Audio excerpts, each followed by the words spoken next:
sizi tanıtırken sonra Ermeni yazar ve aktivist dememin bir nedeni var. Şundan dolayı tabii maalesef üzülerek söylüyoruz. 1915'ten sonra bu kadim topraklarda bu kadim halk çok azınlığa düşürüldü maalesef neredeyse. Azınlık kelimesi tırnak içine koyuyorum. Şimdi tabii dünkü açıklamaya baktığınız zaman, bu tarihi açıklamaya baktığınız zaman bir Ermeni olarak kendinizi bu açıklama içinde hissettiniz mi? Buradan başlayalım. Yani aslında belki benim duygularımı anlayabilecek çok az kişinin olduğunu düşünüyorum. Ve bazen de bazı şeylere tepki de veriyorum, belki fazlasına da tepki veriyorum. Çünkü geçmişe baktığınız zaman bu coğrafyanın Ermeni toplumu 1/5'iydi. Ve bugün sayımıza baktığınız zaman 40-50 bin civarında bir Ermeni toplumu kalmış durumda. Yine daha sonrasında bakıldığında, bugün yaşananlara bakıldığında, Kürt halkının yaşadıklarına bakıldığında 1915 öncesi yaşanan acılara benzer, ne yazık ki üzülerek söyleyeyim, benzer acılar yaşadıklarını gördüm ve farkında oldum. Zaten bu anlamda bu dayanışma ruhu ve internasyonel bakışlar siyasi tercihimi DEM Partisi'nde yaptım. Çünkü dedim ki yani bir yanıyla bu coğrafyada Batı'nın buna geç kalmış olan yerini ses vermesi lazım. 1915'te yan komşuları giderken sessiz kalan o komşuları olmamak açısından çok önemliydi ses vermek. Ama baktığınız zaman bugün ise tarihi bir sürecin bir parçası olma şansına sahip oldum. Yani bu anlamda gerçekten karmaşık duygular içinde olduğumu söylemem mümkün. Ve oradaki açıklamadan sonra da ilk aklıma gelen Aram Tigra'nın sözü geldi. Ve ben onu tekrar hatırlatacağım. Dünyaya bir daha gelsem ne kadar tank, tüfek ve silah varsa hepsini eritip saz, cümbüş ve zurna yapacağım demesi aslında birçok konuda toplum için geçmişte bugün için bu beklentiyi sağlayabilmenin koşullarını bize hayal ettirmişti bu sözler. Umarım yarın bir başlangıç olacak ve bu başlangıcın neticesinde umut edilen o barış bu coğrafyaya gelecek. Evet. Tabii hatırlatan belki genç izleyicilerimiz bilmezler. Aram Tikrar çok büyük bir Ermeni sanatçıydı. Kürtçe de söylüyordu. Kürt müziğine de çok büyük katkıları oldu. Ama gerçekten çok tarihi bir söz söylemiş. Umarız ki tabii bütün silahlar, sadece Kürdistan'da değil bütün dünyada silahlar ortadan kaldırılsın. Şimdi sizce bu çağrıyla birlikte yeni bir dönem başlıyor mu? Yani siyasette, sanatta, toplumlar arası ilişkilerde. Valla açıkçası ben buna biraz şöyle bakmak istiyorum. Herkes sanki bu sürecin yarın gerillanın silahları bir şekliyle temsili olarak bırakınca ülkeye, coğrafyaya bir aydınlık hale geleceği hayalini ediyor. Hepimiz de bu hayalin içindeyiz ama bu kadar basit olacağını düşünmüyorum. Bunun basit olabilmesi açısından toplumun tüm kesimlerinin emek vermesi ve barışın Hrant abinin dediği gibi eşeği olması gerekli. Yani bu kadar basit bir şey değil. Bu kadar sorunların bir şekliyle çözülebilmesi için bize bir alan açıldı. Ve bu alanı da Sayın Öcalan'ın çağrısıyla açıldı ve bu gerçekten müthiş bir imkan. Peki bu imkanı doldurabilirsek? Evet. Yani bu yarın yaşanacaklar bir netice değil. Henüz bir başlangıç olduğunu düşünüyorum ve bu başlangıcın aslında uzun evreli bir başlangıç olduğunu düşünüyorum. Bakıldığı zaman toplumda her zaman şu söyleniyor yani nasıl olacak, nasıl edecek? İşte nasıl olacak, nasıl edeceğin alanını açma hali bu. Eğer ki bu acılar tekrar devam edeceklerse Kürt halkı yanında olan dostları bir şekliyle bunun mücadelesini her alanda verdiği gibi verme şeyinde olabilir. Ama yarınki bir adım ve bu adımı doldurmak da aslında sadece Kürtlerin değil, Türkiye'deki tüm demokrasi beklentisinde olan insanların için bir imkan tanıyor. Umarım bu imkanı başarabiliriz. Geçmiş dönemlerde açıkçası aldığımız dersler de var. Yani tüm o geçmişteki barış süreçlerinde yaşanan şeylerde bizim de eksikliklerimiz olduğunu söylememiz mümkün. Ben bu anlamda bu süreçten umuyorum ve arzu ediyorum.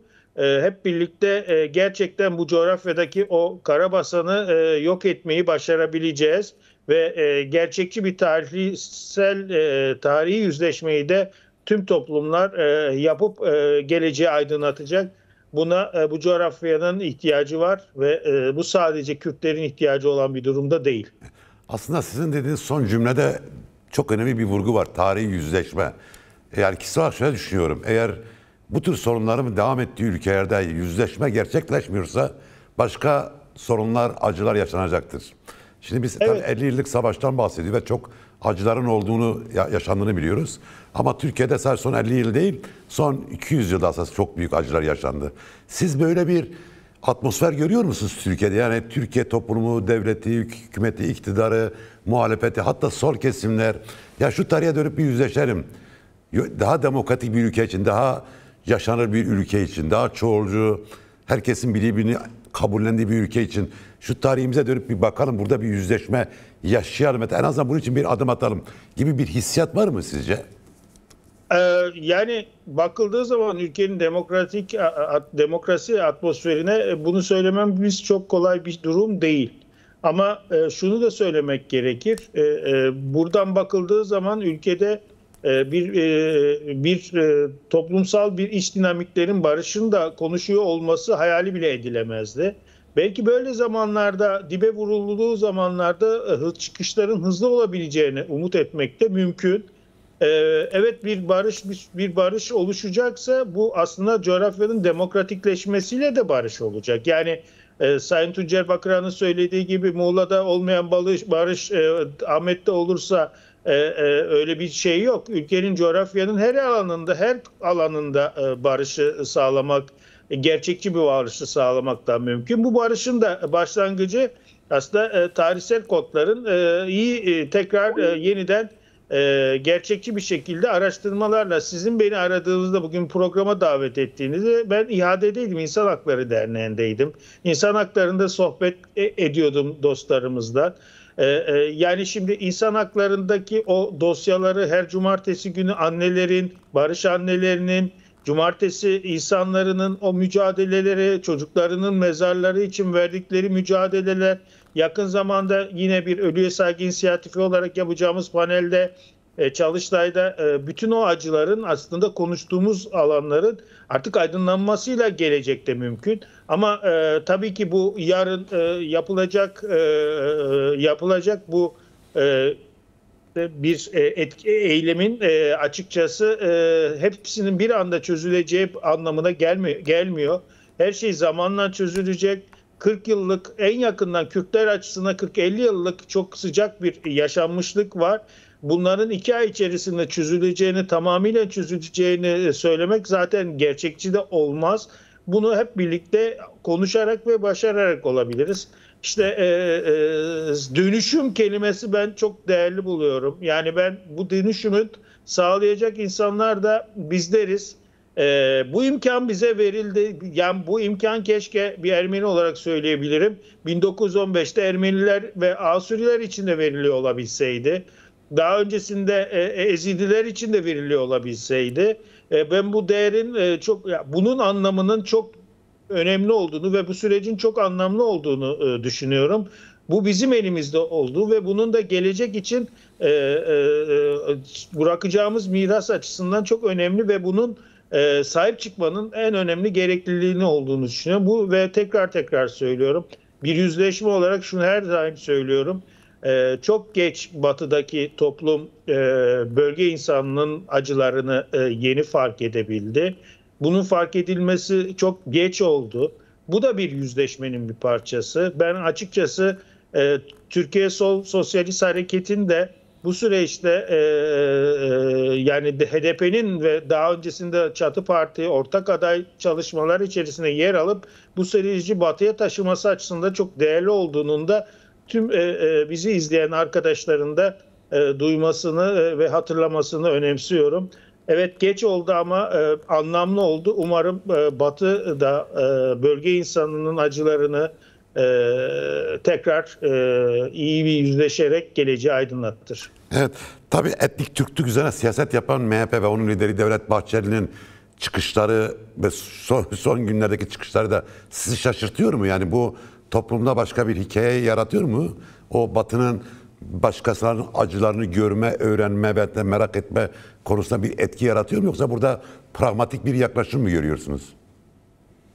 Yani şunu söyleyebiliriz. Yani bir siyasetçi olarak belki bunu söylemem ne kadar doğru olabilir ama siz bir güç ve irade oluşturabilirseniz ve daha karşılık buluyorsunuz ne yazık ki. Yani bu coğrafyaya baktığınız zaman Orta Doğu'da ciddi bir Kürt popülasyonu var ve bakıldığı zaman gerçekten hem bölge insanı hem Türkiye hem Orta Doğu'da İran'da, Suriye'de her alanda Kürtler bir yanıyla çok politik ve daha toplumlar arasında özellikle birçok kesimden çok daha seküler ve gerçekçi bir hayatı yaşıyor. Daha kadın özelinde bir devrimi gerçekleştirebilmiş.